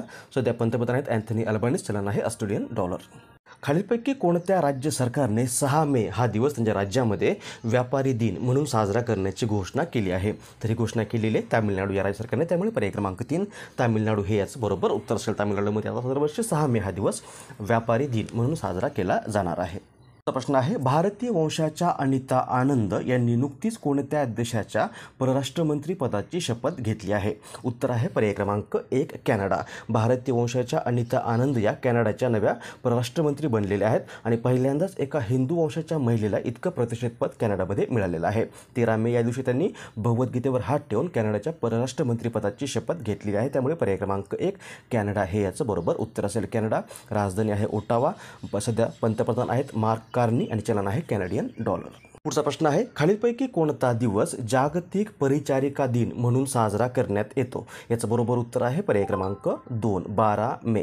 12 मे हा दिवस दरवर्षी आंतरराष्ट्रीय नर्स डे किंवा जागतिक परिचारिका दिन म्हणून साजरा करण्यात येतो. रुग्णांची सेवा करणाऱ्या परिचारिकांबद्दल कृतज्ञता व्यक्त करण्यासाठी दरवर्षी 12 मे हा दिवस आंतरराष्ट्रीय परिचारिका दिन म्हणून साजरा केला जातो आणि हा दिवस आधुनिक नर्सिंगच्या जनक म्हणून ओळखल्या जाणाऱ्या फ्लॉरेन्स नाइटिंगेल यांचा जन्मदिन आहे. नेक्स्ट, खालीलपैकी कोण नालसाचे नवीन अध्यक्ष बनले आहेत? याचं बरोबर उत्तर आहे पर्याय क्रमांक 1, Suryakant Sharma. NALSA NALSA. NALSA म्हणजे नॅशनल लीगल सर्व्हिसेस ऑथॉरिटी किंवा मराठीमध्ये राष्ट्रीय विधी सेवा प्राधिकरण. ही भारताची एक वैधानिक संस्था आहे जी 9 नोव्हेंबर 1995 रोजी कायदेशीर सेवा प्राधिकरण कायदा 1987 अंतर्गत स्थापन झालेली आहे आणि पात्र उमेदवारांना मोफत कायदेशीर सेवा प्रदान करणं आणि प्रकरणांचं जलद निराकरण करण्यासाठी लोक अदालती आयोजित करणं हे या नालसाचं प्रमुख कार्य आहे. आणि नालसाचे आता नुकतेच अध्यक्ष बनलेत हे सूर्यकांत शर्मा. त्यामुळे पर्याय क्रमांक 1, सूर्यकांत शर्मा हे याचं बरोबर उत्तर असेल. ॲक्च्युली नालसाचे मुख्य संरक्षक असतात भारताचे सरन्यायाधीश आणि कार्यकारी अध्यक्ष जे असतात किंवा अध्यक्ष जे असतात ते असतात भारताच्या सर्वोच्च न्यायालयातील दुसरे सरन्यायाधीश किंवा दुसरे सर्वात ज्येष्ठ सरन्यायाधीश. आणि सध्या नुकतेच हे सूर्यकांत शर्मा हे भारताच्या सर्वोच्च न्यायालयामधले सर्वात ज्येष्ठ सरन्यायाधीश बनल्यामुळे ते आता या नालसाचे अध्यक्ष बनलेले आहेत. सूर्यकांत शर्मा हेच भारताचे 53वे चीफ जस्टिस देखील असणार आहेत, हे देखील लक्षात ठेवा. त्यामुळे पर्याय क्रमांक 1 हे याचं बरोबर उत्तर असेल. पुढचा प्रश्न आहे, खालीलपैकी कोणती विधानसभा पूर्णपणे सौर ऊर्जेवर चालणारी देशामधली पहिली विधानसभा बनली किंवा बनणार आहे? याचं बरोबर उत्तर आहे पर्याय क्रमांक 1, दिल्ली विधानसभा.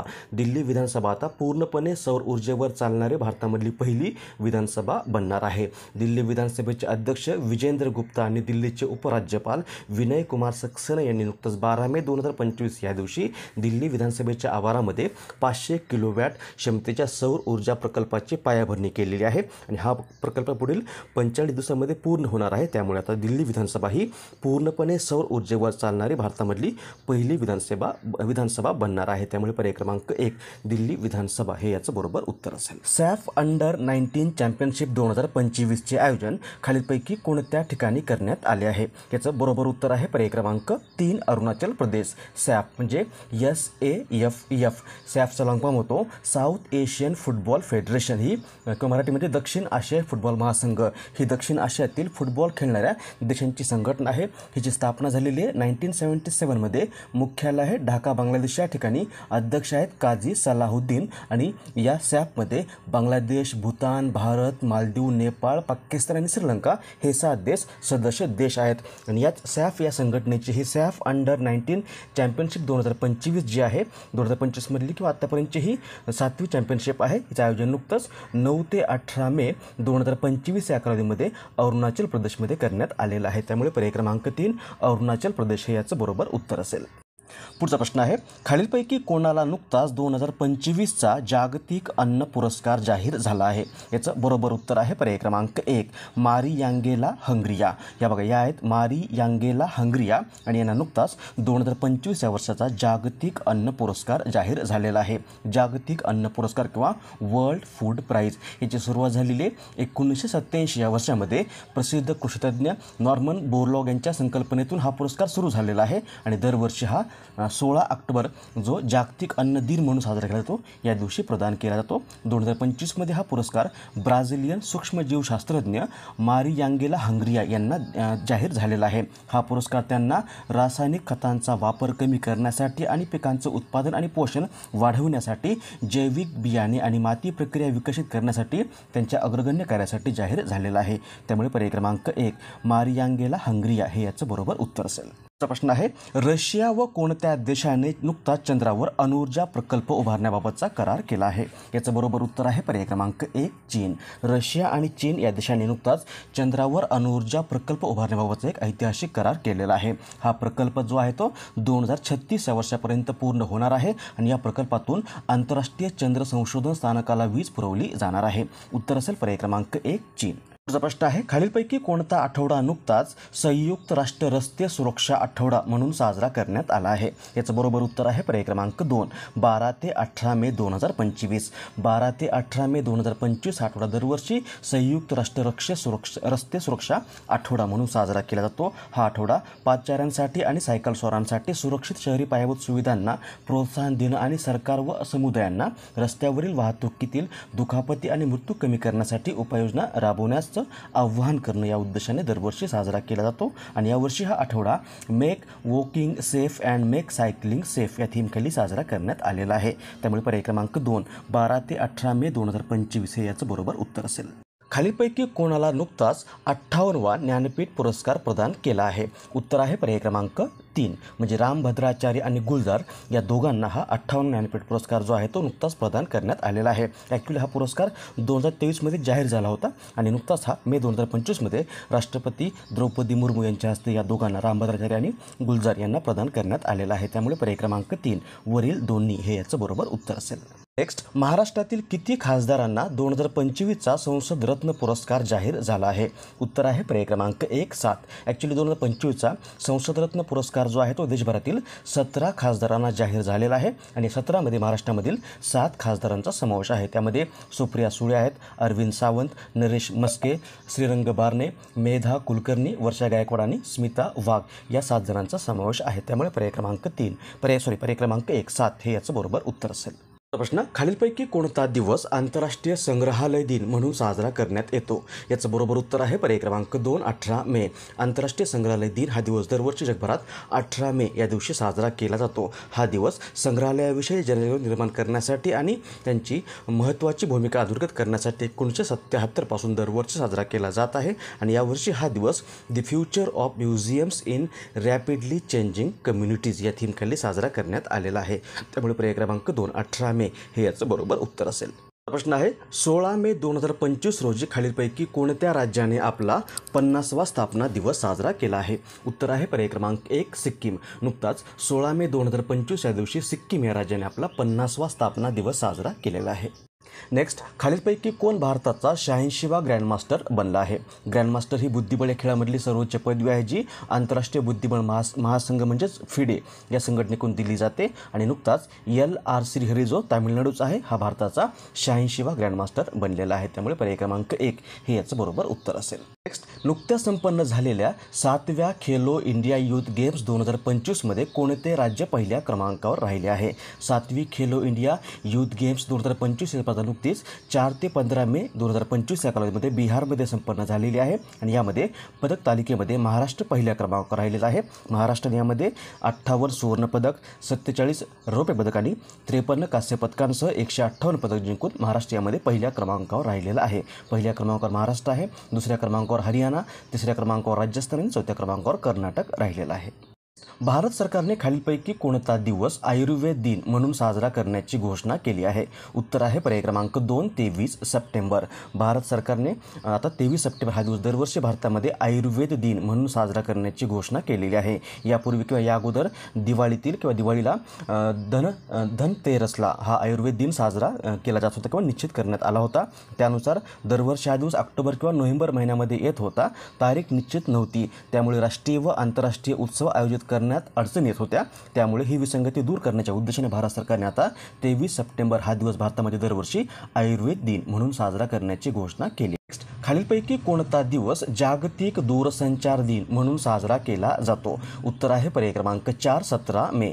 17 मे हा दिवस दरवर्षी जगभरात जागतिक दूरसंचार दिन किंवा वर्ल्ड टेलिकम्युनिकेशन डे म्हणून साजरा केला जातो. प्रश्न आहे, खालीलपैकी कोणता दिवस आंतरराष्ट्रीय कुटुंब दिन म्हणून साजरा केला जातो? उत्तर आहे पर्याय क्रमांक 2, 15 मे.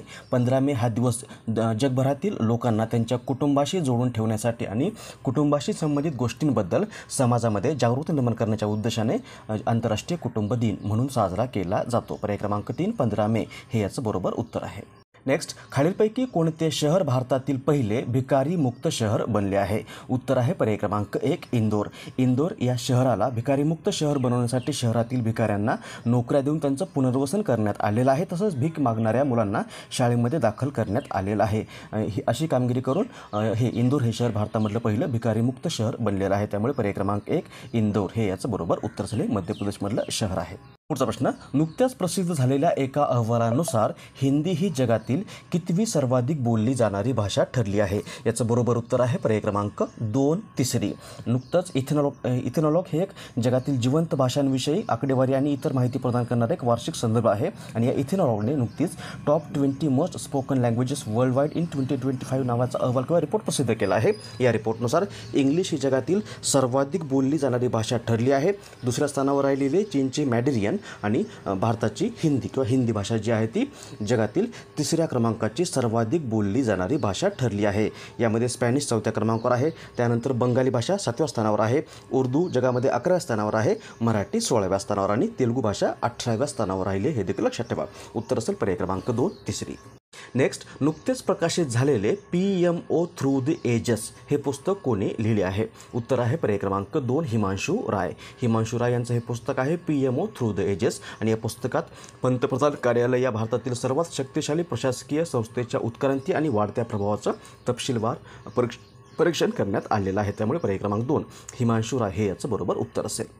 नेक्स्ट, खालीलपैकी कोणता दिवस जागतिक डेंग्यू दिन म्हणून साजरा केला जातो? उत्तर आहे पर्याय क्रमांक 3 16 मे. भारताच्या आरोग्य व कुटुंब कल्याण मंत्रालयाच्या शिफारशीनुसार दरवर्षी 16 मे हा दिवस भारतामध्ये राष्ट्रीय डेंग्यू दिन म्हणून साजरा केला जातो. डेंग्यू हा एक विषाणूजन्य आजार आहे जो एडिस प्रजातीच्या संक्रमित मादी डासांच्या चाव्यामुळे मानवामध्ये पसरतो आणि हा गंभीर आजार प्राणघातकही ठरू शकतो. यामुळे या आजाराविषयी किंवा डेंग्यूविषयी जनजागृती निर्माण करण्याच्या उद्देशाने दरवर्षी 16 मे हा दिवस भारतामध्ये राष्ट्रीय डेंग्यू दिन म्हणून साजरा केला जातो. प्रश्न आहे, खालीलपैकी कोणता दिवस आंतरराष्ट्रीय प्रकाश दिन म्हणून साजरा केला जातो? उत्तर आहे पर्याय क्रमांक 3 16 मे. 1960 मध्ये भौतिकशास्त्रज्ञ आणि अभियंता थिओडोर मेनन यांनी लेझरची पहिली यशस्वी शस्त्रक्रिया केली होती. या विशेष दिनाचं औचित्य साधून दरवर्षी 16 मे हा दिवस 2018 पासून आंतरराष्ट्रीय प्रकाश दिन म्हणून साजरा केला जात आहे. नेक्स्ट, ज्येष्ठ खगोलशास्त्रज्ञ आणि लेखक डॉक्टर जयंत नारळीकर यांचं नुकतंच वयाच्या कितव्या वर्षी निधन झालं आहे? याचं बरोबर उत्तर आहे पर्याय क्रमांक 2 86व्या. हे बघा, हे होते ज्येष्ठ खगोलशास्त्रज्ञ व लेखक डॉक्टर जयंत नारळीकर. आणि त्यांनी विज्ञान आणि साहित्य अशा दोन्ही क्षेत्रामध्ये उत्तुंग कामगिरी केलेली आहे. ते 94 अखिल भारतीय मराठी साहित्य संमेलनाचे अध्यक्ष राहिलेले आहेत. सोबतच त्यांना अनेक राष्ट्रीय व आंतरराष्ट्रीय पुरस्कारांनी देखील सन्मानित करण्यात आलेला होतं किंवा आलेला आहे. यामध्ये 2010 मध्ये त्यांना महाराष्ट्र भूषण हा पुरस्कार प्रदान करण्यात आला होता. 2004 मध्ये पद्मविभूषण आणि 1965 मध्ये त्यांना पद्मभूषण हे पुरस्कार मिळालेले आहेत. आणि यांचं आता नुकतंच वयाच्या 86व्या वर्षी निधन झालेलं आहे. यासोबत हे लक्षात ठेवा की यांचं एक आत्मचरित्र आहे. त्याचं नाव आहे 4 नगरातले माझे विश्व. जर असं विचारलं की 4 नगरातले माझे विश्व हे कोणाचं आत्मचरित्र आहे, तर उत्तर असेल डॉक्टर जयंत नारळीकर. या मूळ प्रश्नाचं उत्तर आहे पर्याय क्रमांक 2 86व्या. पुढचा प्रश्न आहे, खालीलपैकी कोणता दिवस भारतात राष्ट्रीय दहशतवाद विरोधी दिन म्हणून साजरा करण्यात येतो? याचं बरोबर उत्तर आहे पर्याय क्रमांक 2 21 मे. 21 मे हा दिवस भारताचे 6वे पंतप्रधान राजीव गांधी यांच्या वारशाचा सन्मान करण्याच्या उद्देशाने दरवर्षी राष्ट्रीय दहशतवाद विरोधी दिन म्हणून साजरा केला जातो. 21 मे 1991 या दिवशी लिबरेशन टायगर्स ऑफ तामिळ इलम या संघटनेच्या आत्मघाती बॉम्बरने केलेल्या हल्ल्यामध्ये राजीव गांधी यांचं दुःखद निधन झालं होतं. उत्तर असेल पर्याय क्रमांक 2 21 मे. पुढचा प्रश्न आहे, खालीलपैकी कोणता दिवस जागतिक मधमाशी दिन म्हणून साजरा करण्यात येतो? याचं उत्तर आहे पर्याय क्रमांक 1 20 मे. मधमाशी आकाराने लहान असली तरी पर्यावरण संतुलन, जनुकीय विविधता आणि विशेषतः खाद्यान्न उत्पादन व पोषण यामध्ये तिची महत्त्वाची भूमिका आहे. आणि ही भूमिका अधोरेखित करण्यासाठी तसंच मधमाशांचं संवर्धन करण्यासह कीटकांचं संवर्धन करण्यासाठी जनजागृती निर्माण करणे या उद्देशाने दरवर्षी 20 मे हा दिवस जागतिक मधमाशी दिन म्हणून साजरा केला जातो. नेक्स्ट, खालीलपैकी कोणते राज्य ULAAS किंवा उल्हास उपक्रमाअंतर्गत संपूर्णतः साक्षर होणारे देशातील पहिले राज्य बनले आहे? याचं बरोबर उत्तर आहे पर्याय क्रमांक 2 मिझोराम. ULLAS किंवा उल्हास म्हणजे understanding life long learning for all in society राष्ट्रीय शिक्षण धोरण 2020 अंतर्गत भारत सरकारने 2022 ते 2027 या कालावधीसाठी सुरू केलेला हा एक केंद्र प्रायोजित उपक्रम आहे आणि हा उपक्रम 15 वर्ष आणि त्याहून अधिक वयाच्या सर्व प्रौढांना स्वतःला शिक्षित बनवण्यासाठी संधी देणं, त्यांना सक्षम करणं व देशाच्या विकासामध्ये योगदान देण्यास सक्षम बनवणं या उद्देशाने सुरू करण्यात आलेला हा उपक्रम आहे आणि या उपक्रमाअंतर्गत मिझोराम हे राज्य भारतातील पहिलं संपूर्णतः साक्षर बनणारं राज्य ठरलेलं आहे. त्यामुळे पर्याय क्रमांक 2 मिझोराम हे याचं बरोबर उत्तर असेल. मिझोराम राजधानी आहे ऐजवाल, राज्यपाल आहेत VK सिंग आणि मुख्यमंत्री आहेत लाल दुहोबा. खालीलपैकी कोणता दिवस जागतिक जैवविविधता दिन म्हणून साजरा केला जातो? याचं बरोबर उत्तर आहे पर्याय क्रमांक 2 22 मे. 22 मे हा दिवस दरवर्षी जगभरात जागतिक जैवविविधता दिन म्हणून साजरा केला जातो. हा दिवस जैवविविधतेच्या समस्यांबद्दल समज आणि जागरूकता वाढवण्याच्या उद्देशाने दरवर्षी साजरा केला जातो आणि पहिल्यांदा हा दिवस 22 मे 2002 या दिवशी साजरा करण्यात आला होता आणि यावर्षी हा दिवस harmony with nature and sustainable development या थीमखाली साजरा करण्यात आलेला आहे. त्यामुळे पर्याय क्रमांक 2 22 मे हे याचं बरोबर उत्तर असेल. हा आहे जागतिक जैवविविधता दिन. जर आपल्याला असं विचारलं की जागतिक वन दिन कधी असतो, तर दरवर्षी 21 मार्च हा दिवस जागतिक वन दिन म्हणून साजरा केला जातो. त्यानंतर 22 मार्च हा दिवस जागतिक जल दिन असतो. 23 मार्च जागतिक हवामान दिन साजरा करतो. जागतिक पर्यावरण दिन 5 जूनला असतो आणि जागतिक ओझोन दिन जो आहे तो दरवर्षी 16 सप्टेंबर या दिवशी साजरा केला जातो. हे देखील लक्षात ठेवा. पुढचा प्रश्न, संयुक्त राष्ट्राने भारताचा 2025 विकास दर किती राहण्याचा अंदाज नुकताच व्यक्त केला आहे? याचं बरोबर उत्तर आहे पर्याय क्रमांक 2 6.3%. संयुक्त राष्ट्रसंघाने नुकताच the world economic situation and prospects as of mid 2025 नावाचा अहवाल प्रसिद्ध केला आहे आणि या अहवालामध्ये संयुक्त राष्ट्राने भारताचा विकास दर 2025 या वर्षामध्ये 6.3% राहील असा अंदाज व्यक्त केलेला आहे. त्यामुळे पर्याय क्रमांक 2 हे याचं बरोबर उत्तर आहे. नेक्स्ट, खालीलपैकी कोणी राष्ट्राच्या शूरवीरांचा सन्मान करण्यासाठी नुकताच एक देश एक धडकन हा उपक्रम सुरू केला आहे? याचं बरोबर उत्तर आहे पर्याय क्रमांक 2 संस्कृती मंत्रालय. भारताच्या संस्कृती मंत्रालयाने राष्ट्राच्या शूरवीरांचा सन्मान करण्याच्या उद्देशाने नुकताच एक देश एक धडकन हा शक्तिशाली आणि बंधनकारक असा उपक्रम सुरू केलेला आहे. अनुराग भूषण यांची नुकतीच खालीलपैकी कोणत्या देशात भारताचे नवीन राजदूत म्हणून नियुक्ती करण्यात आली आहे? याचं बरोबर उत्तर आहे पर्याय क्रमांक 1 स्वीडन. हे बघा, हे आहेत अनुराग भूषण आणि हे 1995 बॅचचे IFS ऑफिसर आहेत आणि यांची नुकतीच भारताचे स्वीडन या देशामधील पुढील राजदूत म्हणून नियुक्ती करण्यात आलेली आहे. स्वीडन मॅपमध्ये इथे आहे स्वीडन. स्वीडनची राजधानी आहे स्टॉकहोम. सध्या PM किंवा पंतप्रधान आहेत उल्फ क्रिस्टरसन आणि चलन आहे स्वीडिश क्रोना. पुढचा प्रश्न आहे, खालीलपैकी कोणता दिवस जागतिक एड्स लसीकरण दिन म्हणून साजरा केला जातो? याचं बरोबर उत्तर आहे पर्याय क्रमांक 1 18 मे. 18 मे हा दिवस लोकांना HIV प्रतिबंध आणि एड्स लसीच्या संशोधनाबद्दल शिक्षित करणे तसंच या आजारापासून कसा बचाव करावा याविषयी जनजागृती करण्याच्या उद्देशाने दरवर्षी जागतिक एड्स लसीकरण दिन म्हणून साजरा केला जातो. त्यामुळे पर्याय क्रमांक 1 18 मे हे याचं बरोबर उत्तर आहे. पुढचा प्रश्न, न्यायमूर्ती केम्पैया सोमशेखर यांची नुकतीच कोणत्या उच्च न्यायालयाचे मुख्य न्यायाधीश म्हणून नियुक्ती करण्यात आली आहे? याचं बरोबर उत्तर आहे पर्याय क्रमांक 1 मणिपूर उच्च न्यायालय. मणिपूर उच्च न्यायालय हे भारतामधील मणिपूर या राज्याचं उच्च न्यायालय आहे. याची स्थापना झालेली आहे 25 मार्च 2013 या दिवशी आणि कर्नाटक उच्च न्यायालयाचे न्यायाधीश केम्पैया सोमशेखर यांची नुकतीच मणिपूर उच्च न्यायालयाचे मुख्य न्यायाधीश म्हणून नियुक्ती करण्यात आलेली आहे. यांच्यापूर्वी न्यायमूर्ती कृष्णकुमार हे या मणिपूर उच्च न्यायालयाचे न्यायाधीश होते, ते आता रिटायर झालेले आहेत. त्यामुळे पर्याय क्रमांक 1 मणिपूर उच्च न्यायालय हे याचं बरोबर उत्तर आहे. मणिपूर मॅपमध्ये इथे आहे मणिपूर राज्य. राजधानी आहे इम्फाळ. सध्या राज्यपाल आहेत अजय कुमार भल्ला आणि CM किंवा मुख्यमंत्री आहेत. सध्या मुख्यमंत्री आहेत कोणीच, सध्या इथे राष्ट्रपती राजवट लागू आहे. जागतिक हायड्रोजन शिखर परिषद 2025 नुकतीच खालीलपैकी कोणत्या देशात संपन्न झाली आहे? याचं बरोबर उत्तर आहे पर्याय क्रमांक 4 नेदरलँड.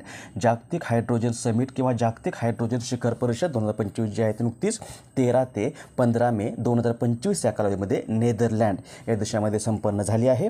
जागतिक हायड्रोजन शिखर परिषद हा जागतिक ग्रीन हायड्रोजन परिसंस्थेतील एक प्रतिष्ठित असा कार्यक्रम आहे आणि या शिखर परिषदेमध्ये जवळपास जगभरातून 15,000 प्रतिनिधी सहभागी झाले होते. ही परिषद नेदरलँडमध्ये झाली. नेदरलँड मॅपमध्ये इथे आहे नेदरलँड, राजधानी आहे ॲम्स्टरडॅम, सध्या पंतप्रधान आहेत डिक स्कूल्फ आणि करन्सी चलन आहे युरो. पुढचा प्रश्न, आंतरराष्ट्रीय बुकर पुरस्कार 2025 कोणाला जाहीर झाला आहे? याचं बरोबर उत्तर आहे पर्याय क्रमांक 3 बानू मुस्ताक. आंतरराष्ट्रीय बुकर पुरस्कार हा युनायटेड किंगडममध्ये आयोजित केला जाणारा एक आंतरराष्ट्रीय साहित्यिक पुरस्कार आहे. हा पुरस्कार दरवर्षी इंग्रजीमध्ये ट्रान्सलेटेड किंवा अनुवादित किंवा युनायटेड किंगडम किंवा आयर्लंडमध्ये प्रकाशित झालेल्या काल्पनिक कथा आणि लघुकथांच्या संग्रहाला दिला जातो आणि याचं स्वरूप आहे या पुरस्कारांतर्गत 50,000 युरो एवढी रक्कम दिली जाते. आणि 2025चा जो पुरस्कार आहे नुकताच कर्नाटकमधील एक भारतीय लेखिका बानू मुश्ताक यांना जाहीर झालेला आहे. त्यांचा लघुकथा संग्रह आहे हार्ट लॅम्प, यासाठी त्यांना हा पुरस्कार जाहीर झालेला आहे आणि हा पुरस्कार प्राप्त करणाऱ्या त्या पहिल्याच कन्नड लेखिका देखील बनलेल्या आहेत. पर्याय क्रमांक 3 बानू मुश्ताक हे याचं बरोबर उत्तर आहे. नेक्स्ट, खालीलपैकी कोणता दिवस जागतिक कासव दिन म्हणून साजरा केला जातो? उत्तर आहे पर्याय क्रमांक 3 23 मे. कासव आणि कासवांच्या परिसंस्थेचं रक्षण करण्यासाठी लोकांना शिक्षित करणे या उद्देशाने दरवर्षी 23 मे हा दिवस जागतिक कासव दिन म्हणून साजरा केला जातो. पुढचा प्रश्न, अमृत भारत स्टेशन योजनेअंतर्गत भारताचे पंतप्रधान नरेंद्र मोदी यांनी नुकतेच किती रेल्वे स्थानकांचे उद्घाटन केले आहे? याचं बरोबर उत्तर आहे पर्याय क्रमांक 3 103. अमृत भारत स्टेशन योजना ही भारताच्या रेल्वे मंत्रालयाने देशभरातील 1275 स्थानकांचा पुनर्विकास करण्यासाठी सुरू केलेली एक मोहीम आहे. हिची सुरुवात झालेली आहे फेब्रुवारी 2023 मध्ये आणि या योजनेअंतर्गत रेल्वे स्थानकांना प्रवासी अनुकूल केंद्र म्हणून विकसित करण्याचं काम केलं जात आहे आणि भारताचे पंतप्रधान नरेंद्र मोदी यांनी नुकतंच 22 मे 2025 या दिवशी या योजनेअंतर्गत देशातील 103 स्थानकांचं व्हिडिओ कॉन्फरन्सिंगद्वारे उद्घाटन केलेलं आहे. त्यामुळे पर्याय क्रमांक 3 103 हे याचं बरोबर उत्तर असेल. खालीलपैकी कोणता देश नुकताच मे 2025 मध्ये नवीन विकास बँकेचा सदस्य देश बनला आहे? उत्तर आहे पर्याय क्रमांक 3 अल्जेरिया. अल्जेरिया हा देश नुकताच नवीन विकास बँक किंवा न्यू डेव्हलपमेंट बँकेचा नवीन सदस्य देश बनला आहे. न्यू डेव्हलपमेंट बँक किंवा नवीन विकास बँक ही ब्रिक्स या संघटनेकडून स्थापन करण्यात आलेली एक मल्टीलॅटरल डेव्हलपमेंट बँक आहे. हिची स्थापना झालेली 2014 मध्ये. मुख्यालय आहे शांघाय चीन या ठिकाणी आणि अध्यक्ष आहेत दिल्मा रुसेफ आणि या नवीन विकास बँकेत नुकताच अल्जेरिया हा मे 2025 मध्ये सदस्य देश बनलेला आहे. खालीलपैकी कोणता दिवस राष्ट्रकुल दिन म्हणून साजरा केला जातो? उत्तर आहे पर्याय क्रमांक 4 24 मे. एकेकाळी ब्रिटिश साम्राज्याच्या अधिपत्याखाली असलेल्या सर्व देशांकडून हा 24 मे हा दिवस राष्ट्रकुल दिन म्हणून साजरा केला जातो. हा दिवस 1819 मध्ये जन्मलेल्या राणी व्हिक्टोरियांच्या स्मरणार्थ दरवर्षी साजरा केला जातो. उत्तर असेल 24 मे हा दिवस राष्ट्रकुल दिन म्हणून साजरा केला जातो. पुढचा प्रश्न, जागतिक पर्यावरण दिन 2025च्या निमित्ताने भारत सरकारने नुकतेच खालीलपैकी कोणते राष्ट्रव्यापी अभियान सुरू केले आहे? याचं बरोबर उत्तर आहे पर्याय क्रमांक 3 one nation one mission end plastic pollution. हे अभियान किंवा हे राष्ट्रव्यापी अभियान जे आहे ते नुकतंच भारताच्या पर्यावरण वन व जलवायू परिवर्तन मंत्रालयानं जागतिक पर्यावरण दिन 2025च्या निमित्ताने सुरू केलेलं अभियान आहे. हे अभियान देशभरात प्लास्टिक प्रदूषण कमी करणं व पर्यावरण संरक्षणाला प्रोत्साहन देणं या उद्देशाने सुरू करण्यात आलेला आहे. पर्याय क्रमांक 3 हे याचं बरोबर उत्तर असेल. नेक्स्ट, भारताचे केंद्रीय मंत्री जितेंद्र सिंह यांनी नुकतेच खालीलपैकी कोणत्या ठिकाणी ध्रुवीय भवन आणि सागर भवनचे उद्घाटन केले आहे? याचं बरोबर उत्तर आहे पर्याय क्रमांक 1 गोवा. भारताचे केंद्रीय मंत्री जितेंद्र सिंह यांनी नुकतंच गोव्यातील राष्ट्रीय ध्रुवीय आणि महासागर संशोधन केंद्रामध्ये ध्रुवीय किंवा पोलार भवन आणि सागर भवनचं उद्घाटन केलेलं आहे.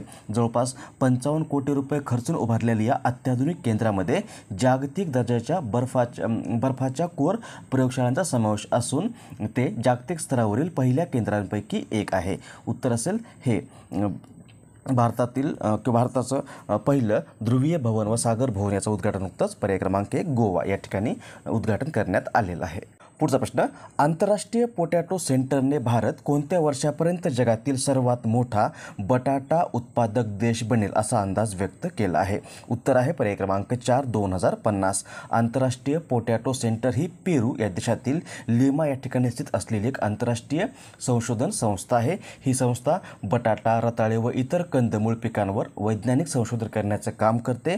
या आंतरराष्ट्रीय पोटॅटो सेंटरची स्थापना झालेली आहे 1971 मध्ये. मुख्यालय आहे लिमा, पेरू या ठिकाणी. आणि या आंतरराष्ट्रीय पोटॅटो सेंटरने भारत 2050 या वर्षापर्यंत जगातील सर्वात मोठा बटाटा उत्पादक देश बनेल असा अंदाज नुकताच व्यक्त केलेला आहे. त्यामुळे पर्याय क्रमांक 4, 2050 हे याचं बरोबर उत्तर असेल. नेक्स्ट, जपानला मागे टाकत भारत जगातील कितवी सर्वात मोठी अर्थव्यवस्था बनला आहे?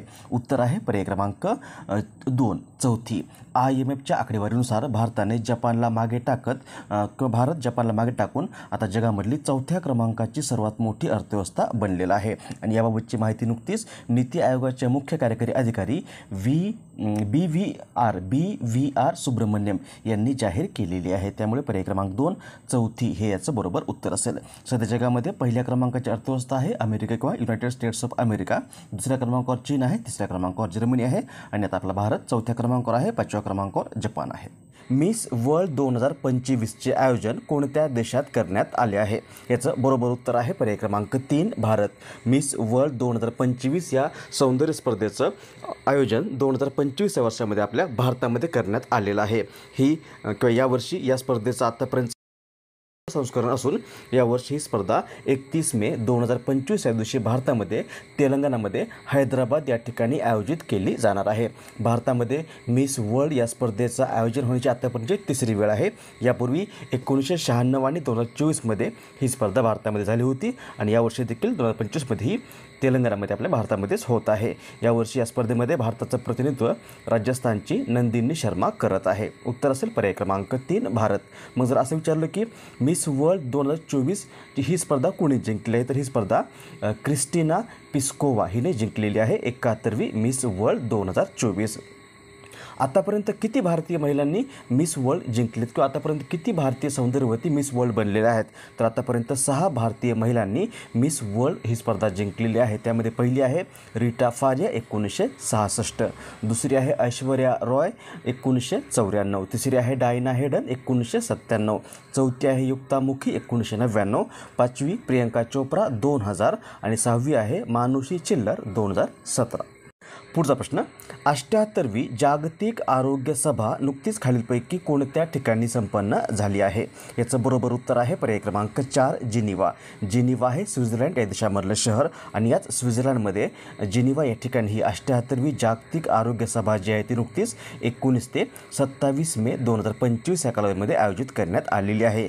ही सभा जागतिक आरोग्य संघटनेची धोरणे निश्चित करणं, महासंचालकांची नियुक्ती करणं, आर्थिक धोरणांचं पर्यवेक्षण करणं आणि प्रस्तावित कार्यक्रम बजेटचं पुनरावलोकन करणं या उद्देशाने दरवर्षी आयोजित केली जाते. आणि भारताकडून या सभेमध्ये यावर्षी भारताच्या आरोग्य व कुटुंब कल्याण मंत्रालयाचे सचिव आहेत सुश्री पुण्य सलीला श्रीवास्तव यांच्या नेतृत्वाखालील एक शिष्टमंडळ सहभागी झालेलं आहे.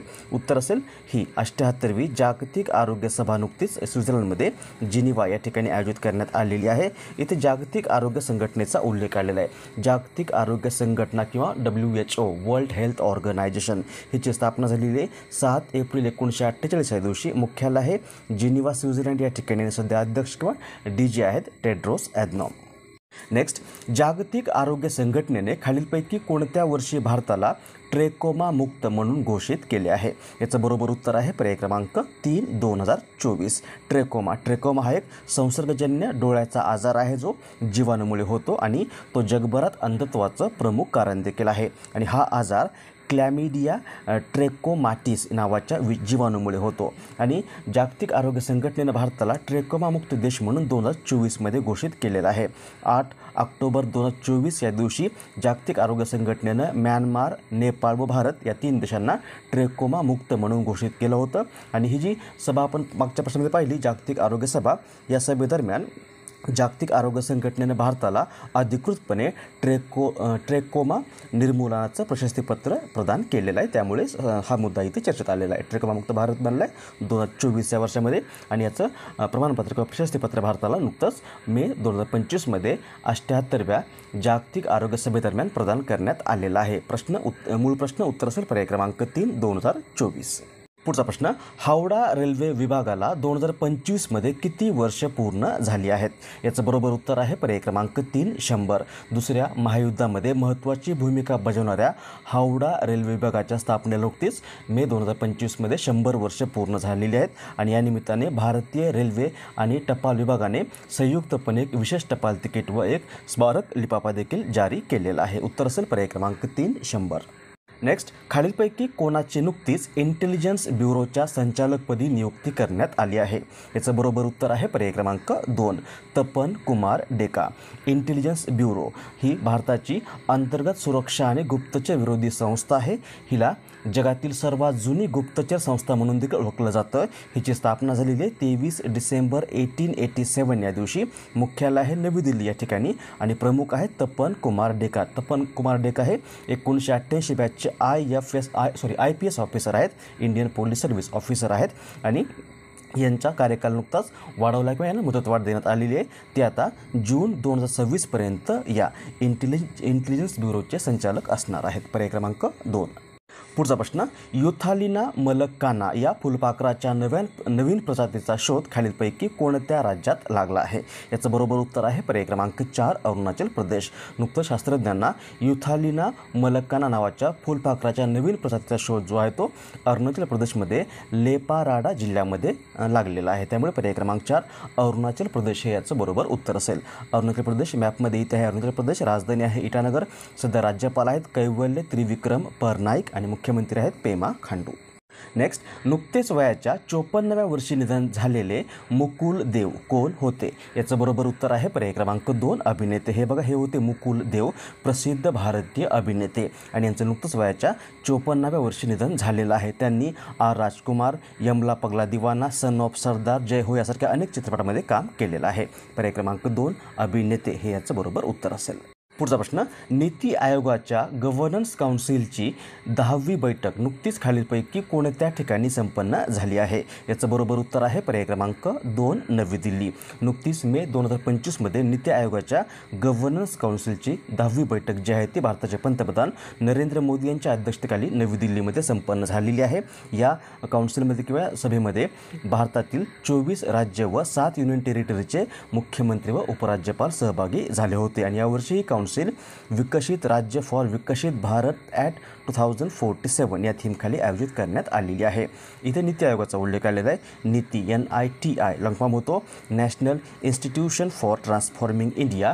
नीती आयोगाची स्थापना झालेली आहे 1 जानेवारी 2015 या दिवशी. मुख्यालय आहे नवी दिल्ली या ठिकाणी.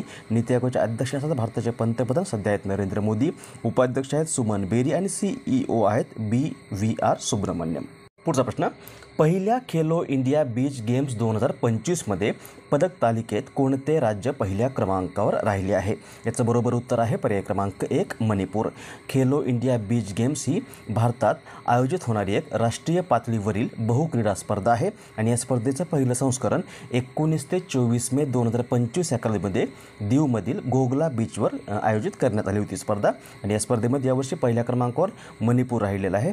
मणिपूरने एकूण 14 पदक जिंकलेले आहेत. दुसऱ्या क्रमांकावर महाराष्ट्र आहे, तिसऱ्या क्रमांकावर नागालँड, चौथ्या क्रमांकावर हरियाणा आणि 5व्या क्रमांकावर जम्मू आणि काश्मीर राहिलेला आहे.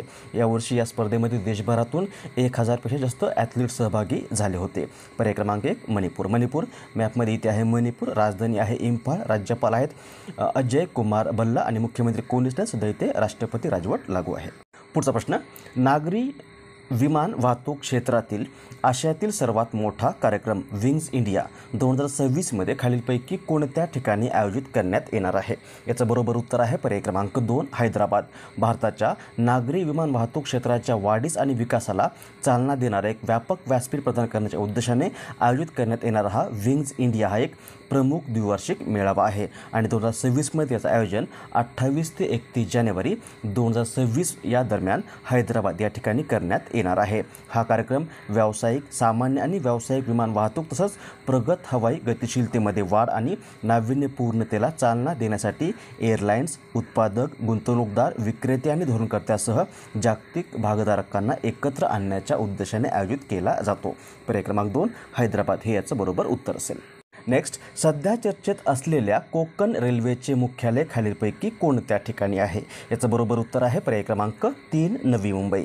कोकण रेल्वे हा मुंबई व मंगळूर या महत्त्वाच्या बंदरांना जोडणारा भारतीय रेल्वेचा एक मार्ग आहे आणि भारताच्या पश्चिम किनारपट्टीवर अरबी समुद्राच्या किनाऱ्यावर वसलेल्या कोकण या भौगोलिक प्रदेशामधून धावणारा कोकण रेल्वे मार्ग महाराष्ट्रातील रायगड जिल्ह्यातील रोहापासून सुरू होतो आणि कर्नाटकमधील तोकूर येथे संपतो. याची लांबी जवळपास 741 किलोमीटर एवढी आहे आणि सध्या हा कोकण रेल्वे मुद्दा चर्चेमध्ये आहे, कारण नुकतंच कोकण रेल्वेचं भारतीय रेल्वेमध्ये विलिनीकरण करण्याची घोषणा करण्यात आलेली आहे. उत्तर असेल कोकण रेल्वेचं मुख्यालय नवी मुंबई. पर्याय क्रमांक 3 या ठिकाणी आहे.